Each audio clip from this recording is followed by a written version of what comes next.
Everybody, I found one of my bun beanies that I had made, so I decided to put it on. It's a little airish outside this morning.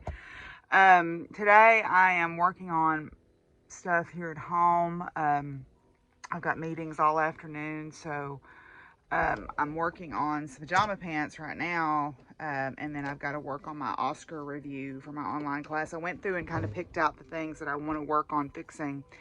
And now I have to write up a little short action plan for each, a sentence or two about how I'm going to fix each one. And then I've got the early career coaching circle meets this afternoon too.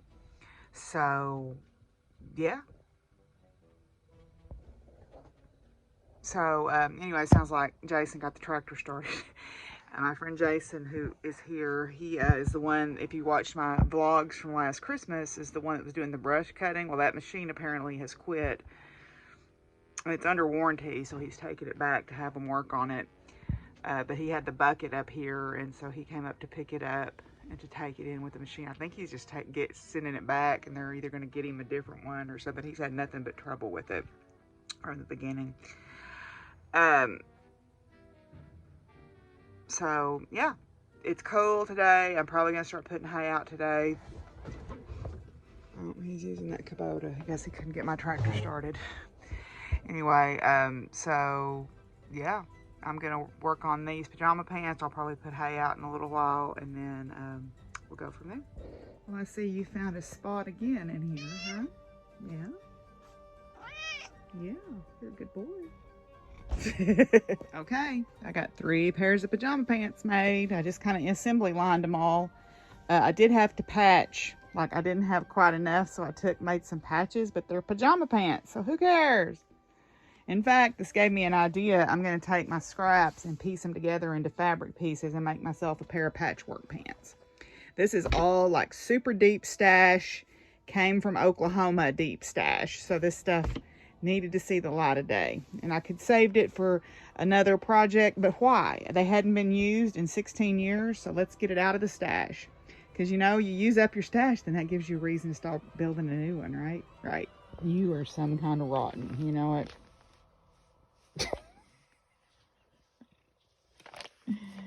Yeah, I love you, but you're rotten as you can be. Okay, I looked at Chips's leg today, and I decided not to sweat it because I wanted to leave the sweat on overnight, and it's supposed to rain. So I didn't want to do it. But I will do it and get a video showing you what I do. I'm going to go ahead and open my Stitchy box here. This is day 26. I just got through with my early career coaching circle meeting. It went really well. We assigned each other topics that we're going to talk about. Our first one is a panel on work-life balance. And I talked about how, and this came up to me, somebody said something about, well, sometimes you have to prioritize family, sometimes you have to prioritize your family so your work suffers. And I got to thinking, work doesn't suffer. Work doesn't suffer. Your work's not going to starve to death if you decide to prioritize your family. And I think that word needs to be changed. I think the words that we use are really important when we talk about work-life balance. And I think balance is Amy was trying to type in work is a myth, and it put work, or balance is a myth, and put balance is a mythological creature. And that's really true, because we're never really balanced. There's always a give and take about what happens.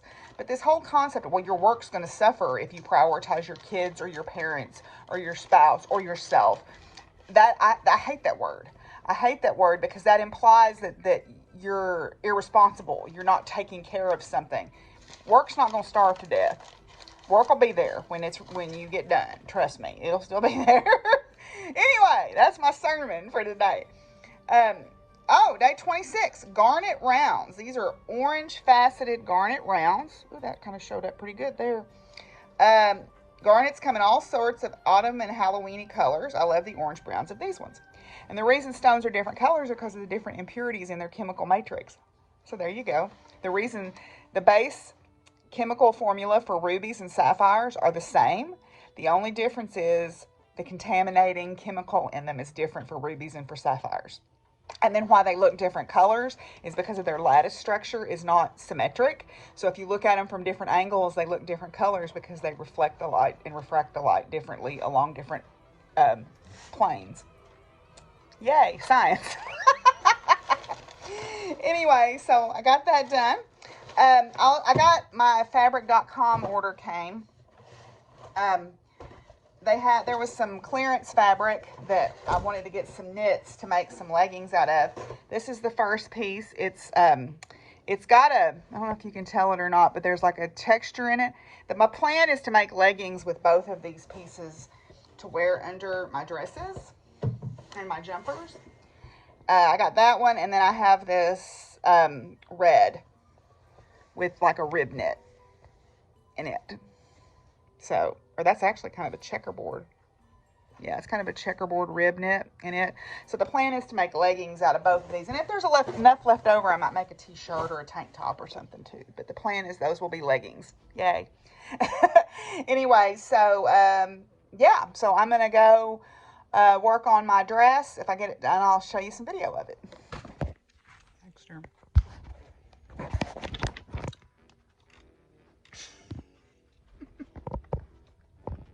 He's so rotten.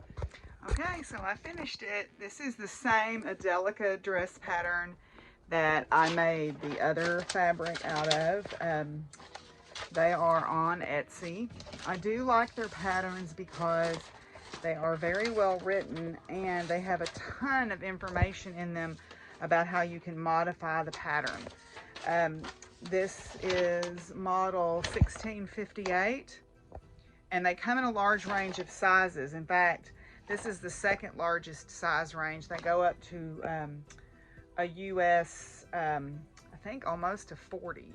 So this is the US 20 through 28. So they come in, they're very size inclusive. They're very straightforwardly written. They don't include seam allowance is the only problem. So you have to remember to draft for your seam allowances. But they're very straightforward and they've got really good basic pieces. Plus they have some free patterns. If you go to their actual website instead of going through their Etsy shop, they have some free patterns that you can look at. So I really have liked their patterns a lot and they fit very true to size. So this is tarot card fabric that I got from Joanne Fabrics and Crafts. So go Joanne Fabrics and Crafts for being a little bit subversive. I like that. So anyway, so I'm done with this. I accomplished my goal. I got 3 pairs of pajama pants made today too. And I got my meetings taken care of and I got some notes written in my Oscar review. So I'm going to call it a good day. Look, the sun is on my shoulder. Anyway, I'll see y'all tomorrow. Bye.